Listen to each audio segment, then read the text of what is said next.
Welcome back, dear learners, from the ad break.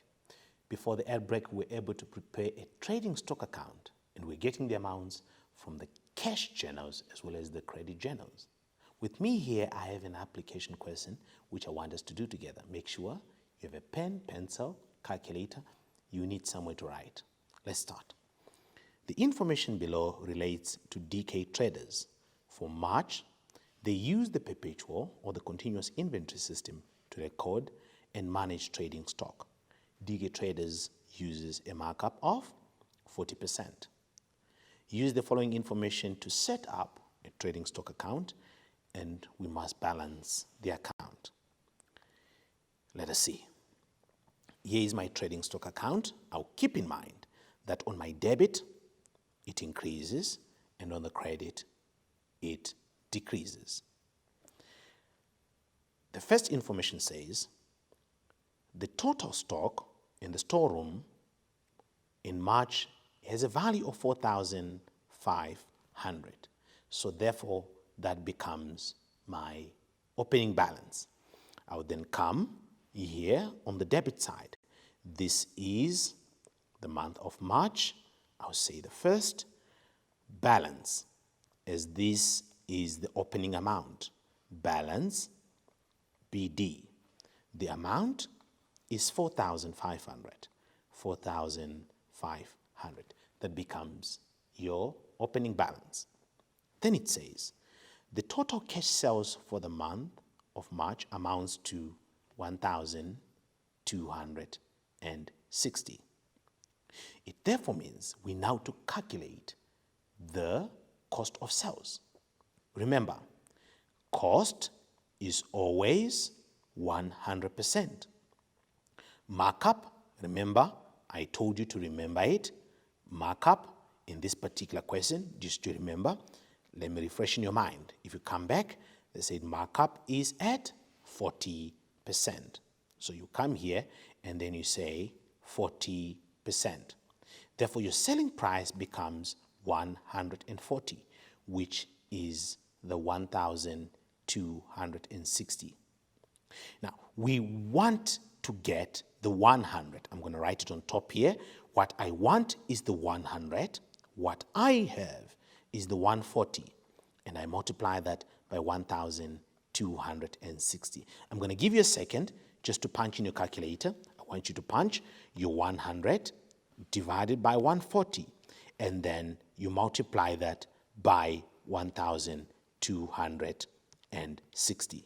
How much do you get on your calculator? You get 900.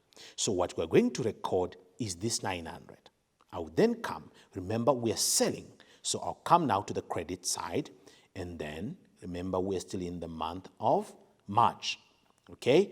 31st. I'm now going to say cost of sales. From which journal? They said cash sales. That means this is from my CRJ. And then I'll record my 900, which is what you have here. The next one then reads, total credit sales for March amounts to 840. So I'm going to do the same thing again. What I want is 100. What I have is 140 multiplied by 840. That is going to give you how much? Please punch that in your calculators quickly. In the meantime, I'm going to come here and record cost of sales. Which journal are we posting from? The DJ. How much did you get here? 600. Thank you. So I'll come here, then I'll say 600 rands. The next aspect says, total trading stock purchased for cash is 5,000. So we purchased trading stock of 5,000.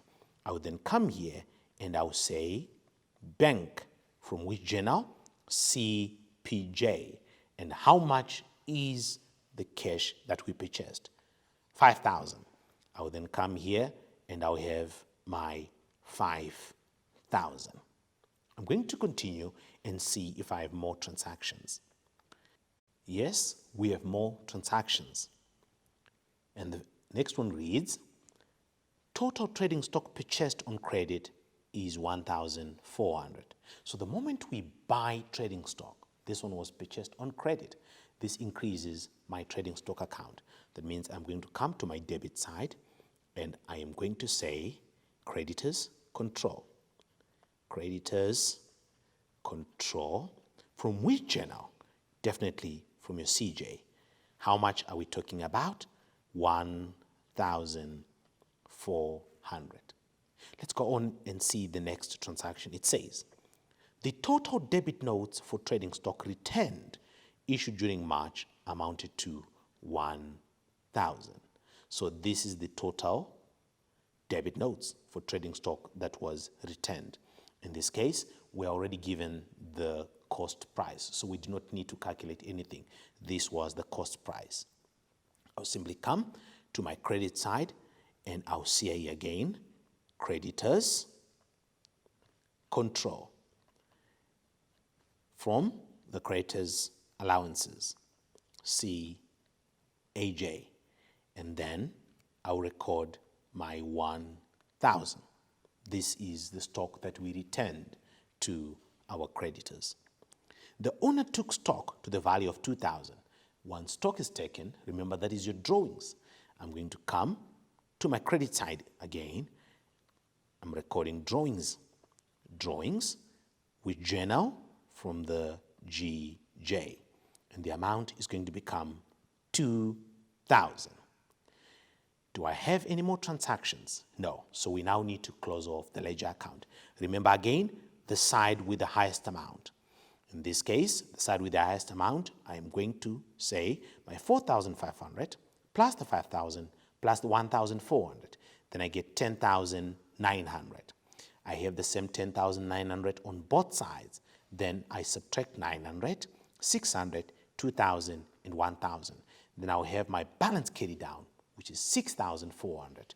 Then I have my balance brought down on the 1st of April, 6,400. I have some questions that I want to do together with you. Let us look at it. It says, after a physical stock count on 31 March, the actual value of the trading stock on hand was found to be 1,400 less than the balance you've calculated in the trading stock account.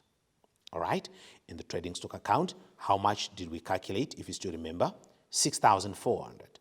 But they are now telling us that we have calculated and we found it to be 1,400 less. Provide two possible reasons for the difference between these two amounts. Why would there be differences? All right? Number one, it could be that stock was removed from the storeroom without proper authorization or documentation.